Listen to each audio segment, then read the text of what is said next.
उमक्षस्रगपरशुंगदेशूलशं पदमं धनुष्कुण्डिकां दण्डं शक्तिमशिं च चर्मजलजं घण्टां सुराभाजनं शूलं पाशसुदर्शने च ददतीं हस्तैः प्रसन्नाननां सेवे सैरिव मर्दनीमिमहां लक्ष्मीं सरोजस्थिताम्। तो 20 तारीख के दिन शनि महाराज जो हैं अपने नक्षत्र में प्रवेश कर रहे हैं। उत्तरा भाद्रपद जो नक्षत्र है वो शनि का नक्षत्र है। इसमें शनि प्रवेश करने के कारण से क्या होगा, अपने पूर्ण ताकत में आ जाएंगे। और अपनी पूर्ण ताकत में आने के कारण से क्या होगा, शनि महाराज का ये प्रभाव जो है, दुष्प्रभाव जो है, भयावह स्थिति में बढ़ जाएगा। और ऐसे में इस भयावह स्थिति में बढ़ने के कारण से शनि का कहीं ना कहीं जो प्रभाव है वो बहुत भयावह हो जाएगा। 7.5 का प्रभाव चल रहा है आपकी राशि के दृष्टिकोण से, तो ध्यान रखना पड़ेगा आपको। शनि के जो कुछ उपाय हो सकते हैं वो अवश्य करने का प्रयास करें। शनि के प्रभावों को ठीक करने के लिए आपको ध्यान रखना चाहिए, शनि स्तोत्र का नित्य प्रति पाठ करें। शनि स्तोत्र का पाठ नित्य प्रति करना बहुत आवश्यक है। ओम नमः कृष्णाय नीलाय शितिकंठ निभाय च नमः कालाग्नि रूपाय कृतांताय च वै नमः। नमो निर्मांस देहाय दीर्घशंस जटाय च नमो विशाल नेत्राय शुष्कोधर भयाकृते नमः पुष्कल गात्राय स्थूल रोमणे अथ वै नमः। नमो दीर्घाय शुष्काय कालम दृष्ट नमोस्तुते।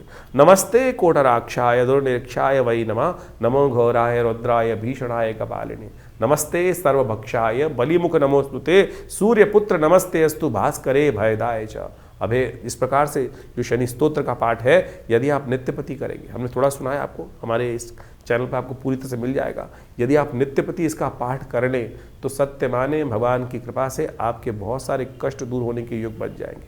इसके साथ साथ शनि के बीज मंत्र का पाठ करें, ओम प्रांग प्रींग प्रोंग से शनिश्चराय नमः। और जब तक ये शनि का प्रभाव चल रहा है, 7.5 का प्रभाव या के शनि के ढैया का या जो भी शनि का प्रभाव आपकी राशि के दृष्टिकोण से जो बताया जा रहा है वो चल रहा है, तो उस समय में अवश्य हनुमान जी को चोला चढ़ाएं। और हो सके तो आप सतनाजे का दान करने का प्रयास कीजिए। अपने वजन के अलावा सतनाजे का दान आने वाले 5-6 महीनों में 1-2 बार 4 बार अवश्य करने का प्रयास कीजिएगा। इससे शनि की कहीं ना कहीं नेगेटिव प्रभाव को रक्षा करने में आपके लिए अच्छा सहायक सिद्ध हो सकता है। 20 तारीख को मंगलवार के दिन 20 जनवरी को एक विशेष योग बन रहा है। अभी आपने समझा कि शनि महाराज जो है वो अपने ही नक्षत्र में प्रवेश करते दिखाई दे रहे हैं, बहुत ताकत में हो जाएंगे।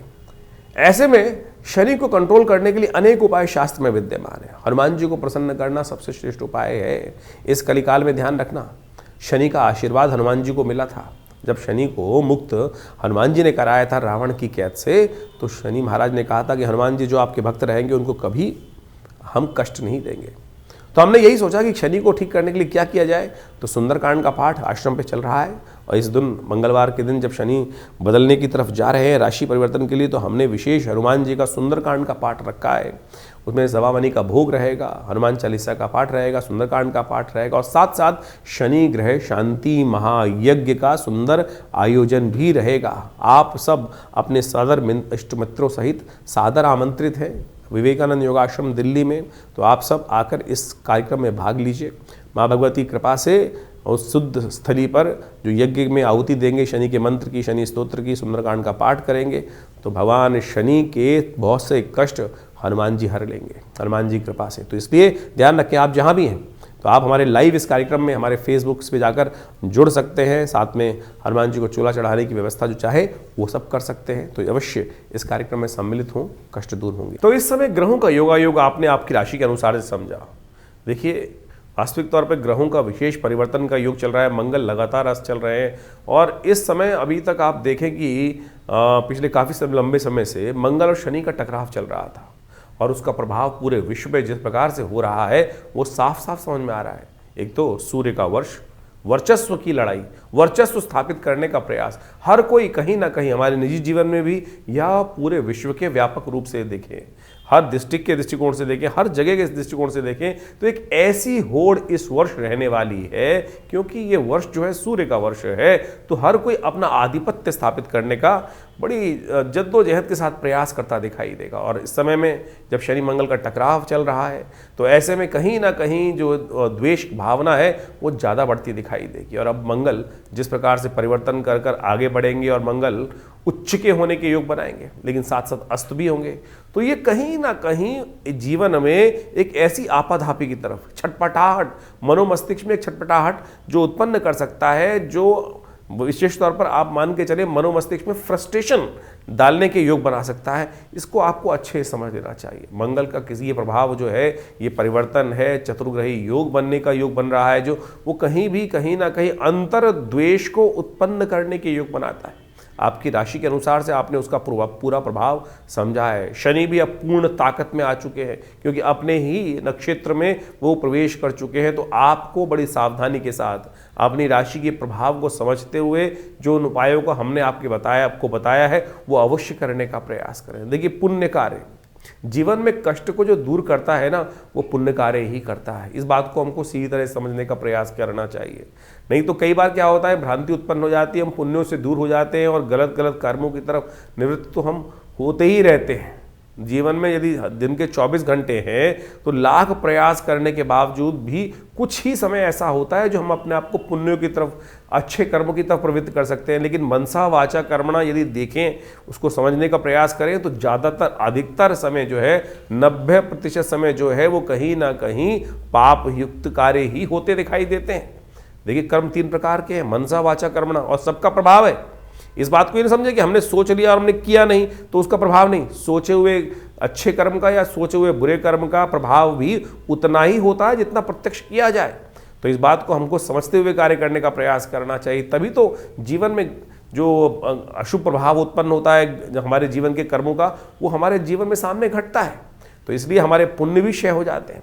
तो इसलिए कोशिश ये करें, जितने योग हो सके अच्छे कर्म करने का प्रयास करें, सेवा भाव मन में रखने का प्रयास करें। जो ये समय समय पर जो हम आपको पौराणिक ज्योतिष के अनुसार से, देखिए एक बात को समझें, जो वास्तविक तौर पर वैदिक ज्योतिष, पुराणिक ज्योतिष है, वो आपको अच्छे समझने की आवश्यकता है। वैदिक ज्योतिष के नाम पे बहुत सारे लोग भ्रांति उत्पन्न करने का प्रयास करते हैं। जो पुराणों इत्यादि में वर्णित कथाओं के माध्यम से, उपनिषद इत्यादि कथाओं के माध्यम से आपके समक्ष जिसको पंचांग लिखता है कि आज ये उत्सव है, ये उत्सव है, ये उत्सव है, ये उत्सव है, और उन कथाओं को पुराणों में जो इंगित किया गया वो इसीलिए बताया गया है कि वहाँ वो उस प्रकार से कर्म करके चीज़ों को ठीक करने का प्रयास उस फला फला व्यक्ति ने वहाँ उस युग में ऐसे किया, उस व्रत को आप ऐसे करेंगे तो आपके जीवन के कष्ट भी दूर होने के योग बनेंगे। लेकिन हम लगे हुए हैं पता नहीं उपायों की तरफ जाने के लिए, टोटकों की तरफ जाने के लिए, किस किस प्रकार के अजीब अजीब टोटके हर कोई व्यक्ति बताने का आज यथाउचित भाव से प्रयास कर रहा है। कोई विचित्र स्थिति है,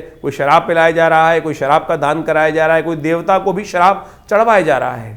क्या ये ज्योतिष धर्म का प्रभाव है? बिल्कुल धर्म का प्रभाव नहीं है।